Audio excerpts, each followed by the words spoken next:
So, my Hebrews and Shebrews, this is Oilfield Disciple, and we are fixing to get down with our daily bread. Welcome. If you are new to the channel, most obviously welcome. What we do is we just read through 4 chapters of Scripture, sometimes 5. Um, one old, one new, one psalm, one proverb.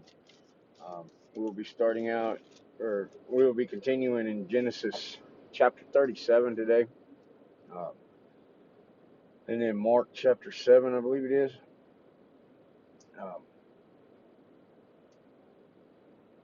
Anyway, I know I'm getting this video posted late, and I missed yesterday. Uh, this new schedule that I'm operating on is totally new and foreign to me. I'm not used to not having time to stop and and and minister when I need to minister, or do a video when I need to do a video, and been doing some pretty intense physical labor here lately. And yesterday when I got in, I was just spent. I sat down for a minute and I was out till late last night. So anyway, let me get the camera flipped around. Uh, Genesis chapter 37, right? We just got through reading all the.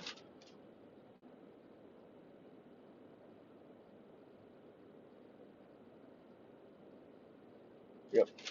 Genesis 37. Gotta remember to mark these pages. We're getting far enough along now. I can't remember which ones we're at, especially if I miss a day.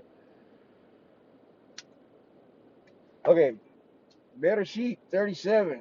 Jacob. And Jacob dwelt in the land of his father's sojournings, in the land of Canaan. This is the genealogy of Jacob. Joseph, being 17 years old, was feeding the flock with his brothers, and the young men was with the sons of Bilhah, the sons of Zilpah, his father's wives. And Joseph brought an evil report of them to his father.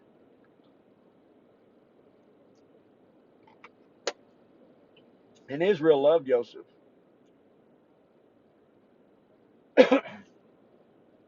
So I'm thinking about some things I need to say here. Anyway, verse 3. Israel loved Joseph more than all his children, because he was the son of his old age, and he had made him a long robe. But when his brothers saw that their father loved him more than all his brothers, they hated him and were not able to speak peaceably with him. Now, this long robe, that's what a lot, what the King James says, the coat of many colors. And that's all a coat of many colors means, simply is long robe. Not only long from chest down to your feet, but also from fingertip to fingertip. Long sleeves as well. And so the depiction that we get of this rainbow looking robe is incorrect. And there's quite a bit of significance to that, but um, we ain't going to get into that today. So, he has this robe, the coat of many colors. But when his brothers saw that their father loved him more than all his brothers, they hated him and were not able to speak peaceably to him. And Joseph dreamed a dream and told it to his brothers, so that they hated him even the more. He said to them, "Please listen to this dream which I've dreamed. See, we were binding sheaves in the midst of the field, and see, my sheaf rose up and also stood up, and see, your sheaf stood all around and bowed down to my sheaf." He's getting into trouble here. I hope this air conditioner is not. It's like 94 degrees right now. So I've got the AC going. Sorry.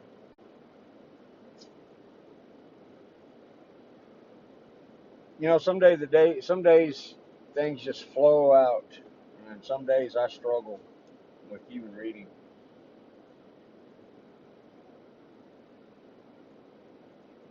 Verse 8, his brother said to him, "Shall you indeed reign over us?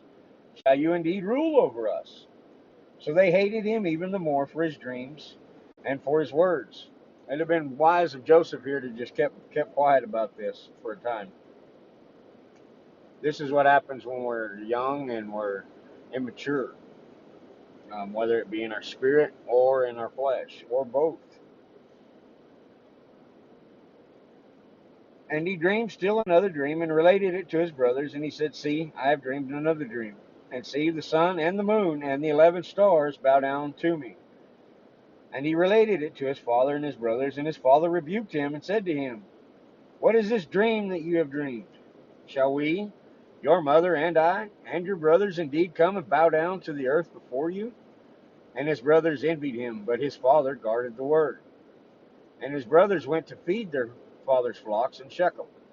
And Israel said to Joseph, Are not your brothers feeding the flock in Shechem? Come, I send you to them. So he said to him, Here I am. He said to him, Please go and see if it is well with your brothers and well with the sheep, and bring back word to me. So he sent him out of the valley of Hebron, and he went to Shechem. And a certain man found him there. And see, he was wandering in the field. And the man asked him, saying, What do you seek? He said, I'm seeking my brothers. Please inform me where they are feeding their sheep. And the man said, They have left here. For I heard them say, Let us go towards Dothan. And Joseph went after his brothers and found them in Dothan. And they saw him from a distance. And before he came near them, they plotted against him to kill him. And they said to one another, See, this master of dreams is coming. Now then, come, let us now kill him and throw him into this pit. And shall say, Some wild beast has devoured him. Let us then see what comes of his dreams. But Reuben heard and rescued him from their hands and said, Let us not strike his being. And Reuben said to them, Shed no blood. Throw him into this pit which is in the wilderness, and do not lay a hand on him, in order to rescue him out of their hands and bring him back to his father. So it came to be, when Joseph had come to his brothers, that they stripped Joseph of his robe, the long robe which was on him, or the coat of many colors, and they took him and threw him in a pit. And the pit was empty, and there was no water in it. And they sat down to eat a meal. You know, that's the epitome of human nature: pride, arrogance, conceit. You can do something heinous and wicked and still sit down, eat, sleep. It doesn't bother you a bit. So they sat down and ate a meal. And they lifted their eyes and looked and saw a company of Ishmaelites coming down from Gilead with their camels, bearing spices and balm and myrrh, going to take them down to Mitzrayim, which is Egypt. And Yehudah said to his brothers, What would we gain if we kill our brother and conceal his blood? Come, let us sell him to the Ishmaelites, and let not our hand be on him, for he is our brother, our flesh. And his brothers listened. And men, Midianite traders, passed by. So they pulled Joseph up and lifted him out of the pit, sold him to the Ishmaelites for 20 pieces of silver, and they took Joseph to Mitzrayim. And Reuben returned to the pit, and see, Joseph was not in the pit, and he tore his garments. And he returned to his brothers and said, the boy is gone, and I am here. And where am I to go? So they took Joseph's robe, slew a male goat, and dipped the robe in blood. And they sent the long robe and brought it to their father, and said, We have found this. Please look, it is the robe of your son, or not? Isn't this Joseph's robe? Come on, dum-dums. Y'all were jealous over the robe to begin with. Of course you know that's his robe. You know, whenever you're guilty of things, if you listen to people's speech, most of the time they tell on themselves. Verse 33, and he recognized it and said, It is my son's robe. An evil beast has devoured him. Joseph torn to pieces? And Jacob tore his garments and put sackcloth on his waist and mourned for his son many days. And all his sons and his daughters arose to comfort him, but he refused to be comforted and said, Now let me go down to Sheol to my son in mourning. So his father wept for him. And the Midianites had sold him in Mitzrayim to Potiphar, an officer of Pharaoh and captain of the guard.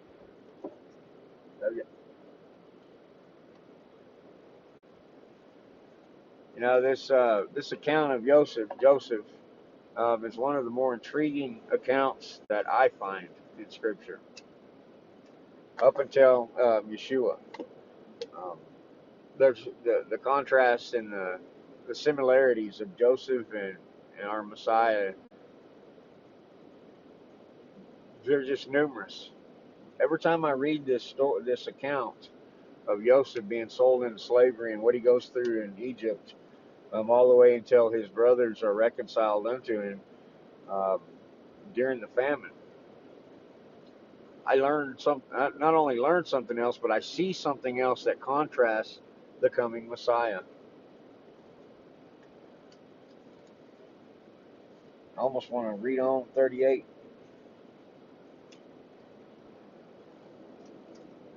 Where are we at time wise? 10 minutes?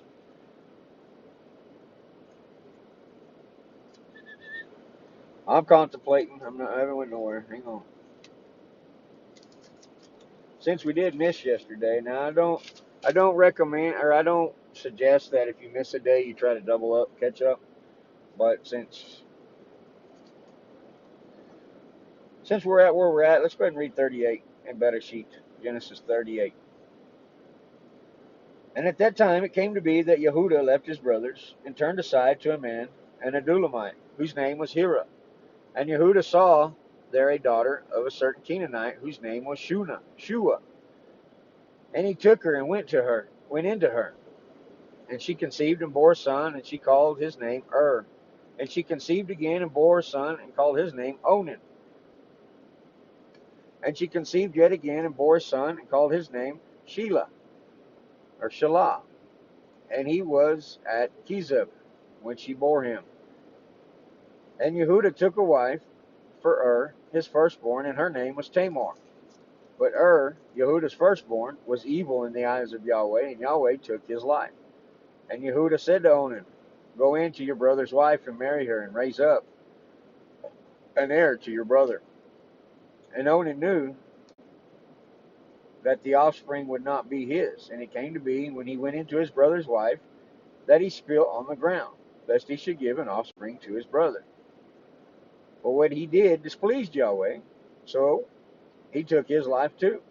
Then Yehudah said to Tamar, his daughter-in-law, remain a widow in your father's house until my son Shelah is grown, for he said, lest he also die as his brothers did. And Tamar went and dwelt in her father's house.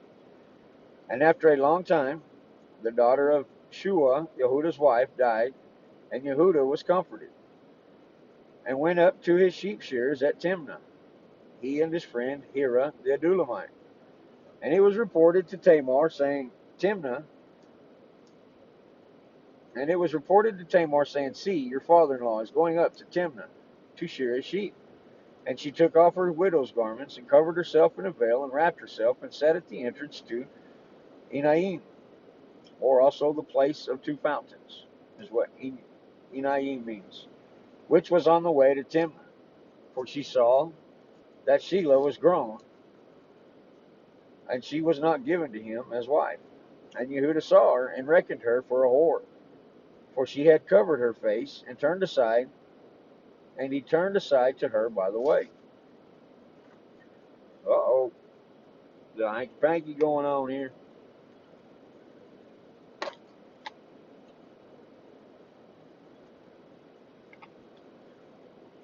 Yehudah said, please let me come into you, for he did not know that it was his daughter-in-law.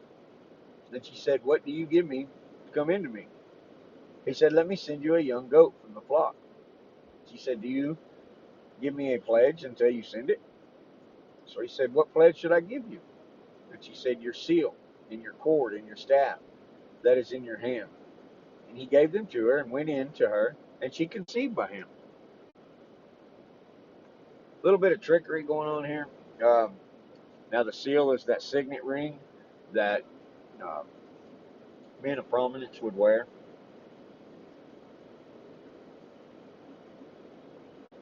Verse 19, and she arose and went away, and removed her veil, and put on the garments of her widowhood. And Yehudah sent the young goat by the hand of his friend the Adulamite to receive his pledge from the woman's hand. But he did not find her. And he asked the men of that place, saying, where is the cult prostitute who was beside the way to Enaim? And they said, there was no cult prostitute in this place. And he returned to Yehudah and said, I have not found her. And the men of the place also said there was no cult prostitute in that place. Yehudah said,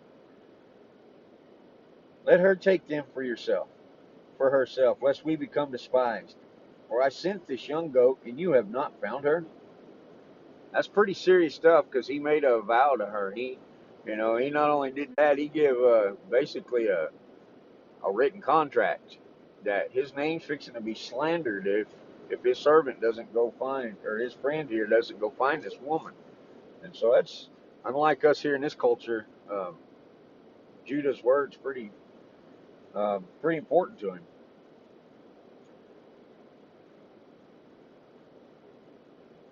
Verse 24, and it came to be about 3 new moons after that Yehuda was informed, saying, Tamar, your daughter-in-law, has whored, and see, she conceived by whoring. And Yehuda said, bring her out and let her be burned. Quick judgment. Uh, Knee-jerk reaction. What do you mean my daughter-in-law has been pregnant? She's born a son. Kill that woman. That's what he's saying here. When she was brought out, she sent to her father-in-law, saying, by the man whom these belong, I am pregnant. And she said, please examine whose these are, and the seal and the cord and the staff. And Yehuda examined and said, she has been more righteous than I, because I did not give her to Shelah, my son. And he never knew her again. And it came to be at that time for giving birth, that see, twins were in her womb.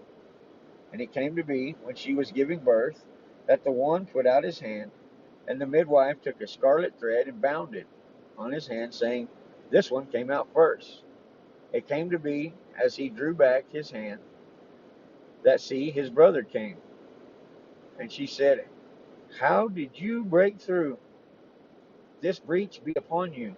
So his name was called Peretz. And afterward his brother came out. Go get him, officer. And afterward his brother came out, who had the scarlet thread on his hand, and his name was called Zerah. Dun dun dun. To continue the story tomorrow.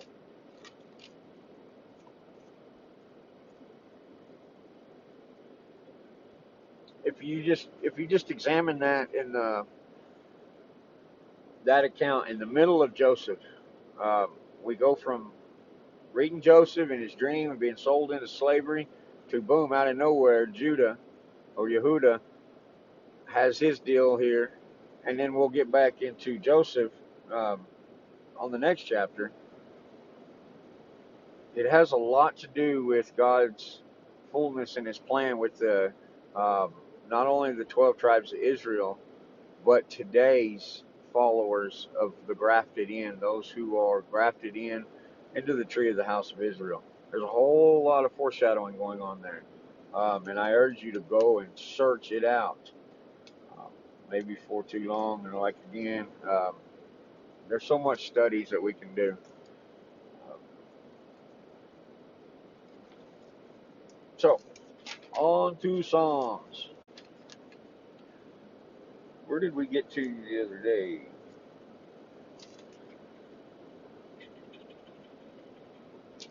39?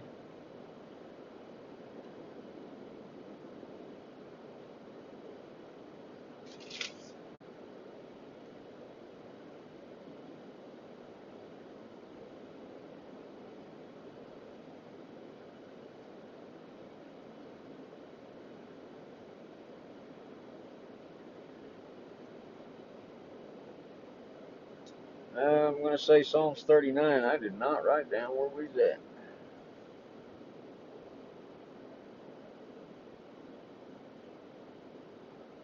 All right.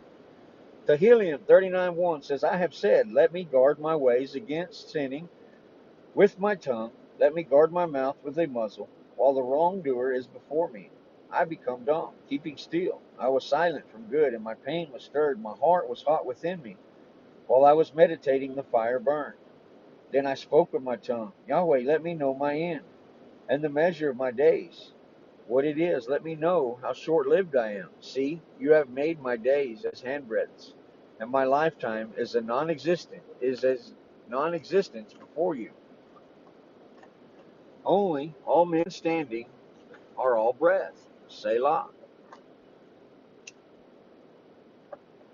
As but a shadow each one walks. They busy themselves only in vain. He heaps up wealth but knows not who gathers them. And now, Yahweh, what do I wait for? My expectancy is in you. Deliver me from my transgressions. Do not make me the reproach of the foolish. I was dumb and I did not open my mouth, because it was you who did it. Turn aside your stroke from me. I am overcome by the blow of your hand. When you chastise man for crookedness and reproofs, you consume what he loves like a moth. All men are but a breath. Selah. Hear my prayer, O Yahweh, and give ear to my cry, and do not be silent to my tears. For I am a sojourner with you, a settler, as all my fathers were. Look away from me, that I might brighten up, before I go away, and am no more. Yeah, I know. We read that one yesterday, or the day before yesterday. Um, it's all right. We read it again. There's the Lord will use something for that for us.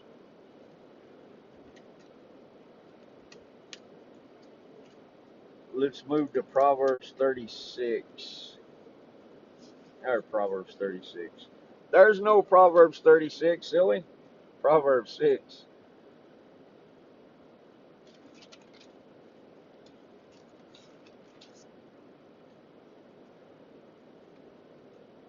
Proverbs Mishle 6.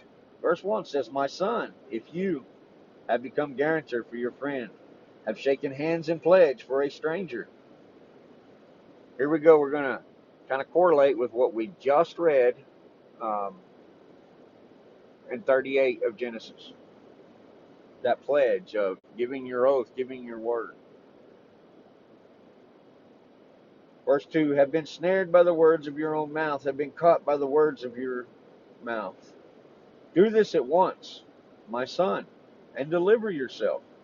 For you have come into the hand of your friend, and go and humble yourself, and urge your friend. Give no sleep to your eyes, nor slumber to your eyelids, and deliver yourself like a gazelle from the hunter's hand, and like a bird from the hand of the trapper. Go to the ant, you lazy one, see her ways and be wise, which have no commander, overseer, or ruler, but provides her supplies in the summer and gathers her food in the harvest. How long would you lie down, O lazy one? When do you arise from your sleep? A little sleep, a little slumber, a little folding of the hands to lie down. And your poverty shall come like a prowler, and your need as an armed man.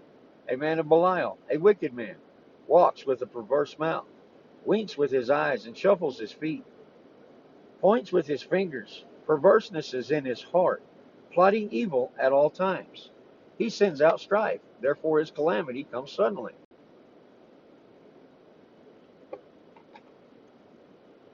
Instantly he is broken, and there is no healing. These 6 matters Yahweh hates, and 7 are an abomination to him: a proud look, a lying tongue, hand shedding innocent blood, and a heart devising wicked schemes, feet quick to run to evil, and a false witness breathing out lies. One who causes strife among brothers. My son, watch over your father's command, and do not forsake the Torah of your mother. Bind them on your heart always, tie them around your neck. When you are walking about, it leads you. When you lie down, it guards you. And when you have woken up, it talks to you. For the command is a lamp, and the Torah a light. Reproofs of discipline, a way of life, to guard you against an evil woman. Again, woman, church. Evil woman, false church. From the flattering tongue of a strange woman, do not desire her prettiness in your heart. Neither let her captivate you with her eyelids. And don't be listening to these wicked deceivers out there promising you that if you'll just only pay your tithes and sow $14.95 into this ministry, then God will bless you and all that other good junk. Don't listen to that. For because of a whore, one is brought to a crust of bread, and an adulteress hunts a precious life. Would a man take fire to his bosom, and his garments not be burned? Would a man walk on hot coals, and his feet not be scorched? So is he who goes to his neighbor's wife. None who touches her goes unpunished. They do not despise a thief, if he steals to satisfy his appetite when he is starving. Yet if he is caught, he repays sevenfold. He gives all the wealth of his house. But he who commits adultery with a woman lacks heart. He who does it destroys his own life. He finds smiting and shame, and his reproach is not wiped away, for jealousy enrages a man, and he does not spare in the day of vengeance.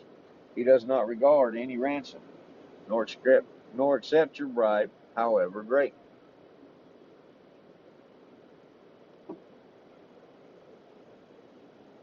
When we read Proverbs, we can see that, yes, sin is sin. Sin sends you to hell, absolutely. But there are varying degrees in that sin. Uh, and we see this time and time again as we're reading, Um, just like right here. If someone steals to feed their family, that's one thing. But if you steal a man's wife, you're a dirty, low down, worthless dog.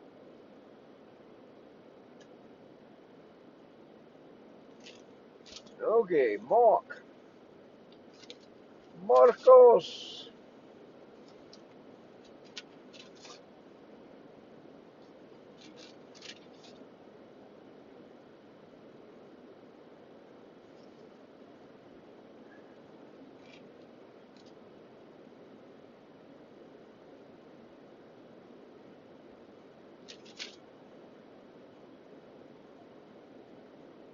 We are Marcos 7, Mark chapter 7.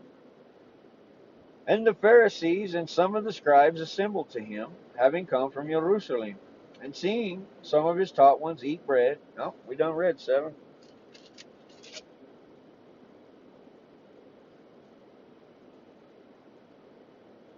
Okay, yep, I got it marked.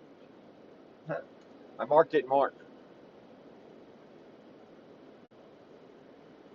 Chapter 8 in Mark. Sorry, guys. All these, I read a whole lot on my own, too, and so all these chapters kind of get in my way. 5 minutes. One. I thought it was 10. I was going to change show it. And when I come back, it's gone. So there's a big scorpion in the room. Our room? No, the room that I need to clean. Wait a minute. Oh, there's a scorpion in the room. Run for your lives. Guess I gotta go do my husbandly duties here shortly. There's a scorpion on the loose. Okay, Mark chapter 8. Read, Matt. In those days, the crowd being very great, and not having any to eat, Yeshua called his taught ones near and said to them, I have compassion on the crowd, for they have now been with me 3 days, and do not have food to eat. And if I dismiss them unfed to their home, they shall faint on the way, for some of them have come from far. And his taught ones answered him, How shall we be able to feed these people with the bread here in the desert? He asked them, How many loaves do you have? And they said, 7. He commanded the crowd to sit down on the ground. Again, Psalms 23. He maketh me lie down in green grass. Jesus, right here. He commanded the crowd to sit down on the ground, green grass. And taking the 7 loaves, giving thanks, he broke them and gave them to his taught ones to set before them, and they set them before the crowd. And they had a few small fishes, and having blessed, he said to them also before them. And they ate and were satisfied, and they picked up 7 large baskets of broken pieces. And those eating were about 4,000, and he dismissed them. Okay, 4,000 men, approximately probably 10 to 15,000 people there. And immediately entering into the boat with his taught ones, he came to the parts of Dalmanutha. And the Pharisees came out and began to dispute with him, seeking from him a sign from heaven, trying him. And sighing deeply in his spirit, he said, Why does this generation seek a sign? Truly I say to you, no sign shall be given this generation. And leaving them again, entering into the boat, he went away to the other side. And they had forgotten to take bread, and they did not have more than 1 loaf, with them in the boat.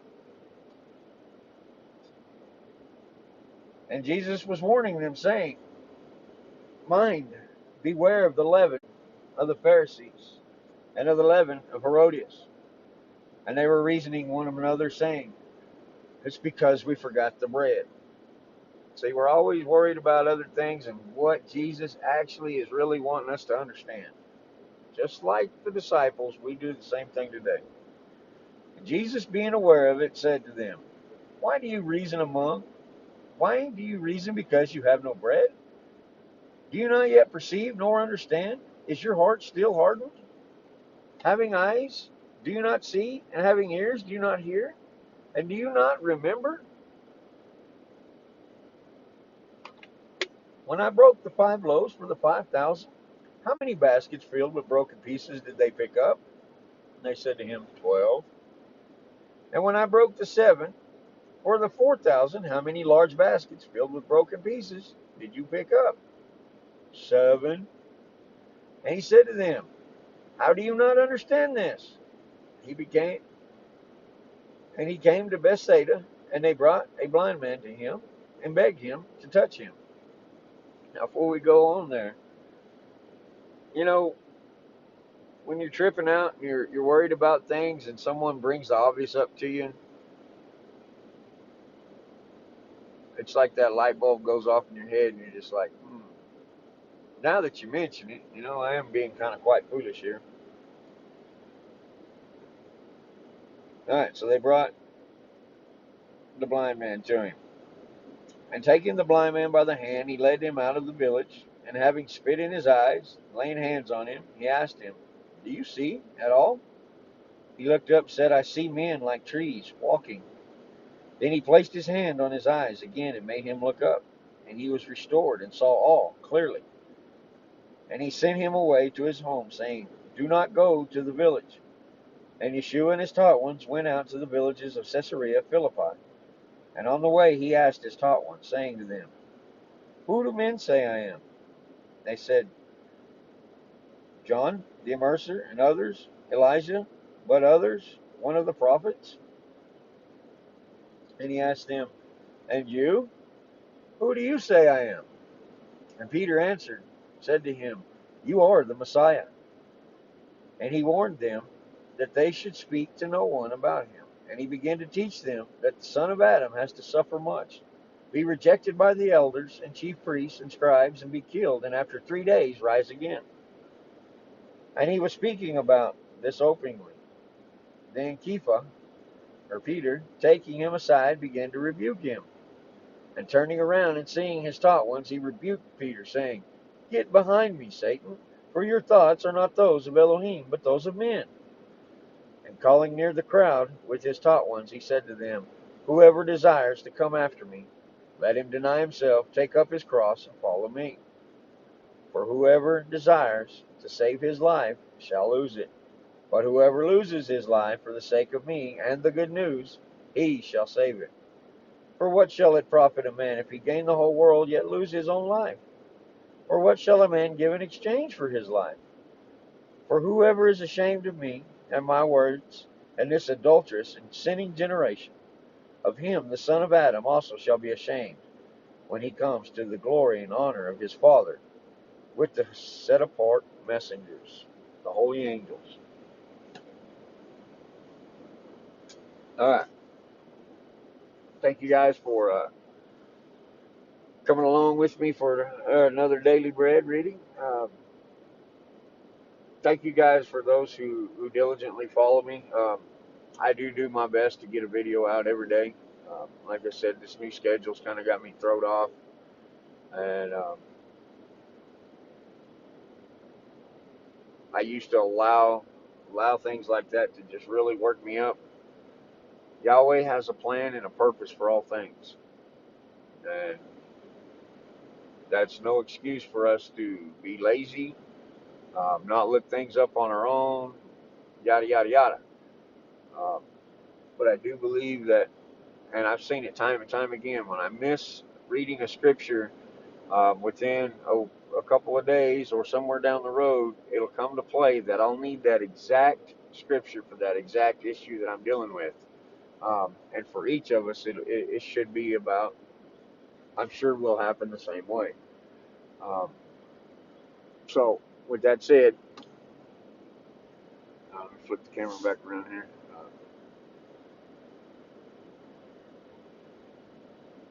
In these times that we're dealing with right now, it's important that we stay focused on Yahweh, that we stay focused on His words, and lean on one another to encourage us to continue walking in the ways of Yahweh. It's important for that because the times are only going to get more and more trying, and if we're not diligent to His word first and foremost, we'll not stay the course. We will be knocked off course. When we think that Jesus, Yeshua Messiah, has um, one plan in place for us, and that's not the plan that He has for us. If we're not careful, that'll knock us off our horse. That'll knock us off course. Um, doesn't mean we can't get back on it. Just uh, being sober and being vigilant that Yeshua has a plan for each of us, in whatever capacity that may be, and that we hold true to that, and we stand firm in that. Otherwise, like we've seen in Matthew, and we will see again here shortly in Mark, uh, where Peter thought Jesus was going to operate in this capacity, and when it didn't come out that way, for a minute, Peter got his feelings hurt. We just saw uh, Jesus rebuke Peter, and any of us knows that when someone we look up to rebukes us, corrects us, um,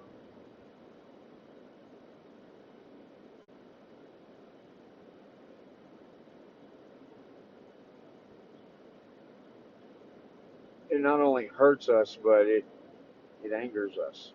It's like, how dare you?